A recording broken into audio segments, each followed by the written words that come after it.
बैठिए ना।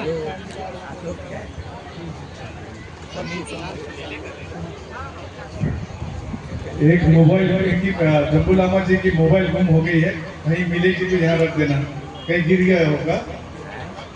रिंग लग रहा है, लेकिन रिंग लग रहा है तो मोबाइल कहीं मिले तो यहाँ पर रख दीजिएगा, जम्बू लामा जी का है।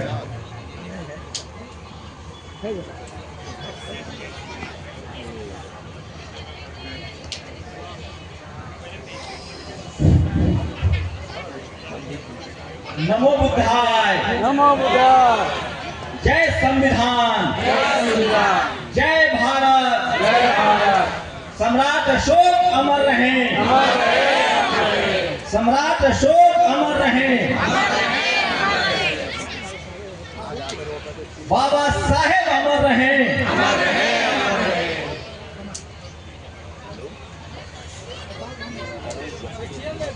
आप सब जो यहाँ आए हुए हैं उनको किसी भाषण की जरूरत नहीं है।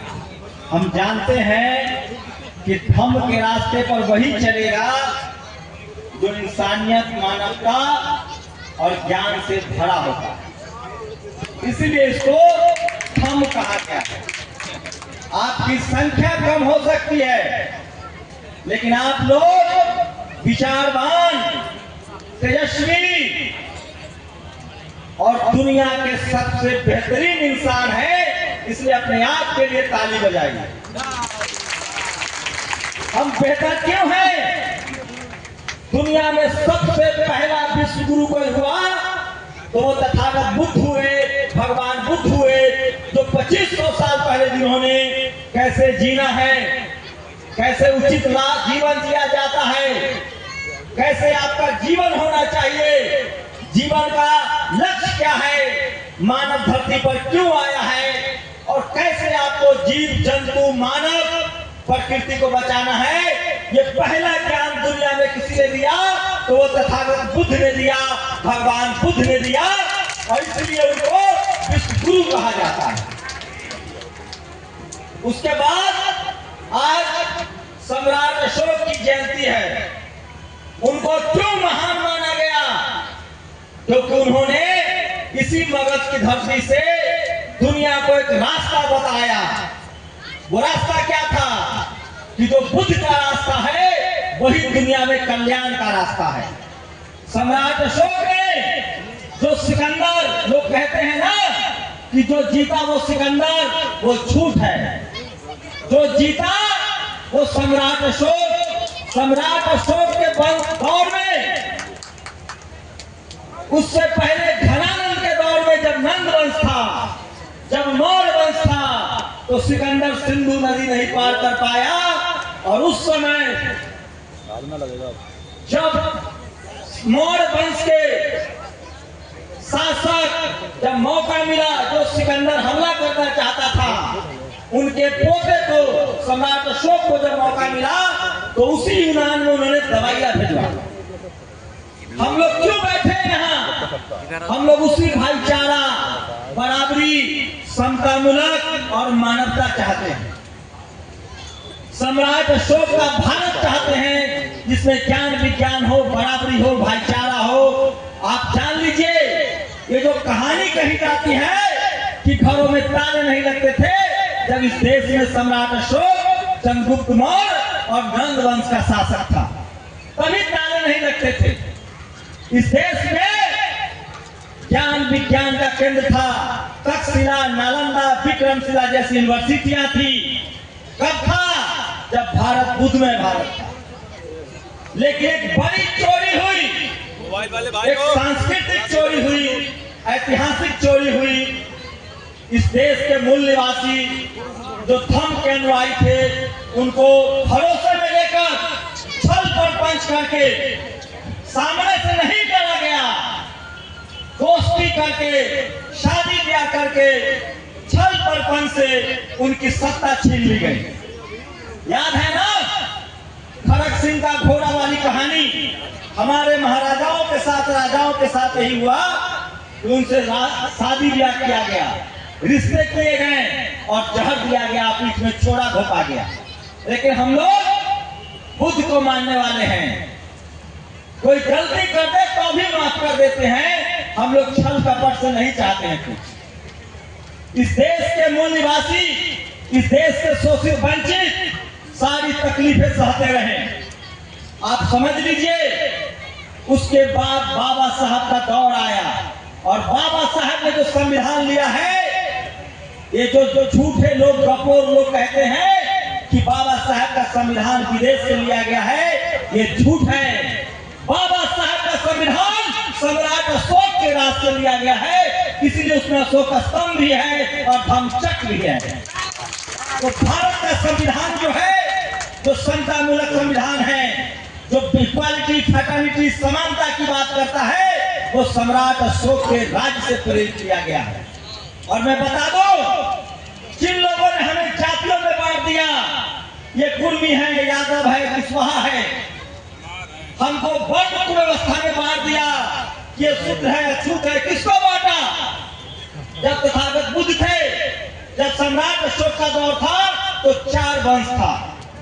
शाक्त वंश के लोग थे, नंद वंश के लोग थे, कोली वंश के लोग थे और क्षत्रिय वंश के लोग थे।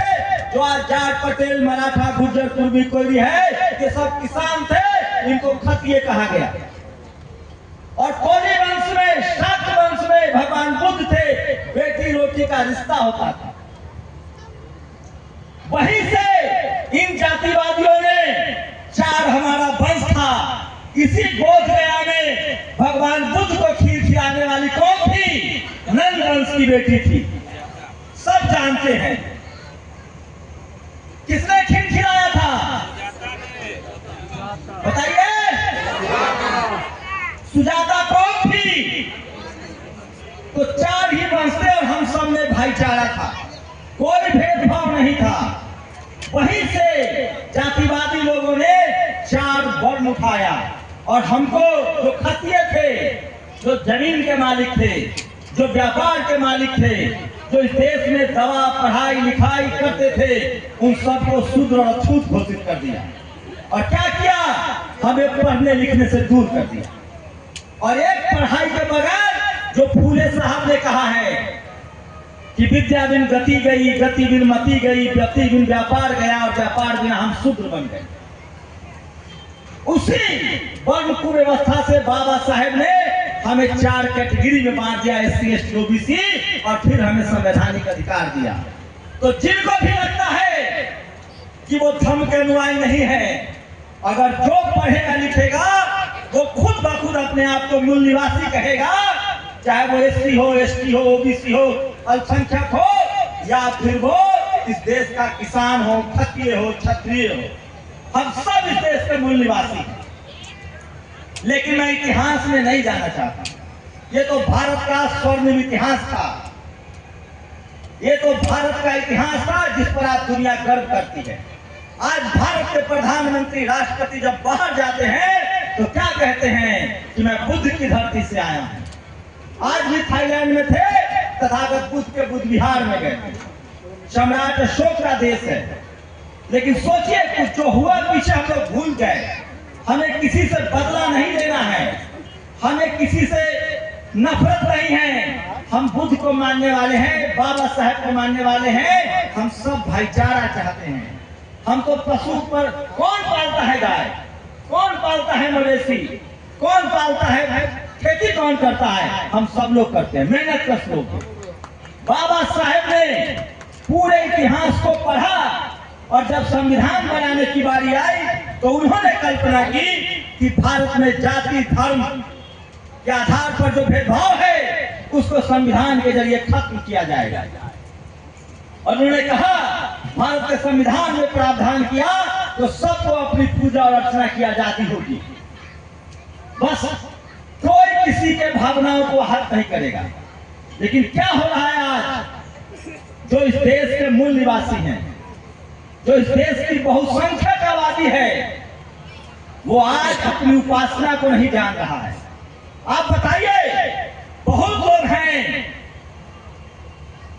जो धर्म से उनको हिंदू कहा जा रहा है? क्या उनको पूजा उपासना की उपाधि है? आज जाति विशेष के लोग हिंदू धर्म के मंदिरों पर कब्जा किए बैठे हैं। आप ट्रस्टी नहीं हो सकते हैं, पुजारी नहीं हो सकते हैं, फिर भी हमें कोई आपत्ति नहीं है। जिनको अपने आप को नीच जाति कहना है, शोषित रहना है, वो उस रास्ते पर चले। जिनको बराबरी का भक्त चाहिए, मान सम्मान चाहिए, दया करुणा में विश्वास रखते हैं, वो धर्म के रास्ते पर चलते हैं। लेकिन सोचिए, संविधान लागू है, उसके बाद भी हमें अपने उपासना स्थल के लिए धरना प्रदर्शन करना पड़ रहा है। और इसका रास्ता क्या है? बाबा साहब का संविधान में वो रास्ता है। कल जो वक्फ बिल आया है, वो इसलिए आया है, जब ये सवाल उठ रहा था कि जब मस्जिदों में इस्लाम मानने वाले हैं, जब गुरुद्वारों में गुरु नानक साहब को मानने वाले लोग हैं, जब मंदिरों में सिर्फ ब्राह्मण समाज के लोग हैं, तो हमारे बुद्ध विहार में दूसरा क्यों है? इसलिए सब नाटक चल रहा है। इसलिए ये सच है, जो मनुवादी व्यवस्था के लोग हैं, जो जातिवादी व्यवस्था बनाए रखना चाहते हैं, वो बारी बारी से डंडा चलाते हैं। पहले उन्होंने सिखों का नरसंहार किया, हम चुप रहे। 2000 साल से 1000 साल से जाति के नाम पर बारी बारी से SC ST OBC किसानों पर अत्याचार हो रहा है, हम चुप हैं। क्या जाटों को गोली नहीं मारी गई? वो अपना अधिकार मांग रहे थे। गुर्जरों को मारी गई, जाट गुर्जर पटेल मराठा मारा गया, SC ST OBC Kurmi Yadav Kushwaha के बच्चों का रोज अधिकार छीना जा रहा है।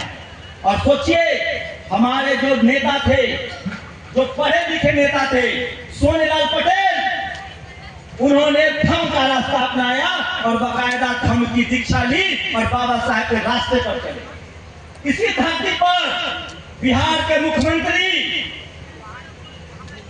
OBC कमीशन को बनाने वाले मंडल साहब जब मुख्यमंत्री बने, तो सबसे पहले यात्रा उन्होंने गया बौद्ध बिहार का किया। तो मैं कह रहा हूं, आज जो हमारे कुछ नेता हैं, उनको अपना इतिहास भूगोल नहीं पता है, क्योंकि वो अपने विरासत के दम पर संसद में आए हैं। अगर सड़क के दम पर आते तो वो अपना इतिहास भी जानते। लेकिन कुछ है जो संसद में भी आवाज उठा रहे हैं, कुछ है जो विधानसभा में भी आवाज उठा रहे हैं, और जो लोग भी इस राय में हमारी आवाज उठा रहे हैं, उन सबका स्वागत है। कल हमें किसी पार्टी से मतलब नहीं है। कल उपेंद्र कुशवाहा ने कहा है जो शाक्त वंश के हैं, मैं इसलिए कह रहा हूं, जब जड़ खोदा जाएगा तो हम सब शाक्त हैं, कोली है, खत्ती है और नंद वंश के लोग हैं, और हमारा धरती है ये। हम लोग बराबरी चाहते हैं। आज क्या हो रहा है? ये पीटीआई क्या आया? अगर हमारे नेता सचेत होते तो एक कब का हट जाता। लेकिन जो भाई साहब बोल के गए हैं, हमें राजनीतिक रूप से भी सचेत होना पड़ेगा और वोट का डर दिखाएंगे, तभी हम पर कार्रवाई करेंगे। इन्होंने, इनको लगता है कि बुद्धिस्ट हैं, ये इनके विरोध में हिंदू खड़ा हो जाएगा। कोई नहीं खड़ा होगा। 90% हिंदू जो है वो धर्म का अनुयायी है, वो बुद्ध को मानता है, फूले पेरियार अम्बेडकर को मानता है, वो कोई हमारे खिलाफ नहीं आएगा। चंद मुट्ठी भर लोग हैं जो जातिवाद और मनवाद करते हैं। और जान लीजिए, सिर्फ ये हमारे बुद्ध विहार का मामला नहीं है। हमारे बच्चों के साथ ऐसे ही सोच के लोग स्कूल कॉलेज में भी भेदभाव करते हैं, नौकरियों में भेदभाव करते हैं, जाति के नाम पर गांव ग्राम में भेदभाव करते हैं। ये मुट्ठी भर मनवादी है, और इनसे लड़ने का एक ही रास्ता है कि हम सब लोग संवैधानिक तरीके से अपनी बात को जब कहेंगे, बोलेंगे, लिखेंगे, तो हमें हमारा अधिकार भी मिलेगा और बुद्ध विहार भी बनेगा। हम लोग क्या चाहते हैं? जो भारत की पहचान है, बोध गया क्या है? भारत की पहचान है, दुनिया में पहचाना जाता है, उसकी पवित्रता का सवाल है, उसके सम्मान का सवाल है। बस इतनी सी बात है। हजारों मंदिर बन रहे हैं, हम कहाँ कह रहे हैं? आप बनाइए, लाखों बनाइए। जो हमारी विरासत है, जो हेरिटेज है, उसकी सुरक्षा की जिम्मेदारी करना इस देश का हर नागरिक का काम है। तो आप लोग जो कर रहे हैं, वो किसी धर्म के लिए सिर्फ नहीं लड़ रहे हैं, किसी विचार के लिए नहीं लड़ रहे हैं। आप भारत की पवित्रता, भारत की पहचान को फिर से स्थापित करने के लिए बैठे हुए हैं। ये काम बहुत ऐतिहासिक है। ये काम कायदे से करना चाहिए था जो भारत के संविधान में भरोसा करते हैं। ये काम संसद को करना चाहिए था, विधानसभा को करना चाहिए था, लेकिन मुझे लगता है कि वो लोग रास्ते से भटक गए। आप सोचिए ये काम क्यों जरूरी है। हमें हमारी आस्था का, उपासना का अधिकार संविधान देता है, और ये हमारा उपासना स्थल है, जिनका भी है, 5 करोड़ हो, चाहे 5 लाख हो, चाहे 5 हो, चाहे 500 करोड़ हो, भारत का संविधान कहता है कि सबका अधिकार बराबर है, सबको बराबर का आस्था का अधिकार है। किसी के आस्था के साथ आप भेदभाव नहीं कर सकते हैं। तो हमारे विधि विहार में दूसरा क्यों है, ये बड़ा सवाल है। आप आइए, जाइए, आप मानिए नहीं मानिए, लेकिन आप हमारी पवित्रता को, हमारी विद्धता को, हम लोग क्या लड़ रहे हैं, बुद्धिज्म क्या है, बुद्ध क्या थे, अंधविश्वास के खिलाफ थे, पाखंड के खिलाफ थे, गैर बराबरी के खिलाफ थे। और हमारे बुद्ध विहार में बैठ के आप पाखंड फैलाएंगे, आप जातिवाद फैलाएंगे, आप लोगों को गुमराह करेंगे, तो हमें उसका विरोध करना चाहिए। और सोचिए 3 महीने से आंदोलन चल रहा है।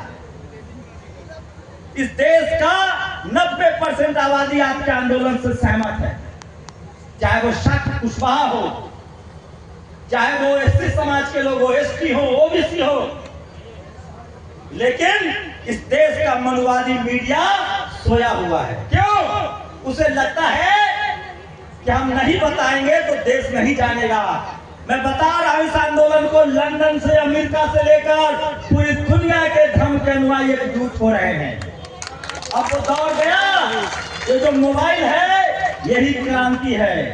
आपके विचार को, आपकी इस मेहनत को, आपके इस त्याग को पूरी दुनिया में देखा, पढ़ा और लिखा जा रहा है। कल प्रधानमंत्री से सवाल पूछा जाएगा, या आपके देश के, हम अल्पसंख्यक नहीं, हम बहुसंख्यक हैं। सोचिए, मैं आप लोगों से भी गुजारिश कर रहा हूं, हम लोग किसी धर्म के खिलाफ नहीं हैं, किसी जाति के खिलाफ नहीं हैं, हम लोग बराबरी के पक्षधर हैं और संविधान के साथ हैं। और हम चाहते हैं कि जो संविधान लागू होने से पहले बीटी एक्ट लागू हुआ था ना आकाश जी, 1950 में संविधान लागू हुआ, आप 1949 का लेकर हमारे माथे पर बैठे हुए हैं। थोड़ा तो दिल बड़ा दिखाइए। और ये होगा, और हम कोई राजपाट नहीं मांग रहे, सत्ता नहीं मांग रहे हैं, लेकिन एक बात आप लोग सचेत रहिए, अब लोकतंत्र का दौर है, और लोकतंत्र में वोट के चोट से लोग सुधरेंगे। इसलिए आप लोगों से गुजारिश है कि आपका जो ये संवैधानिक अधिकार है, ये जो आपके आस्था का प्रश्न है, इसके लिए आप लोग संवैधानिक तरीके से सब लोग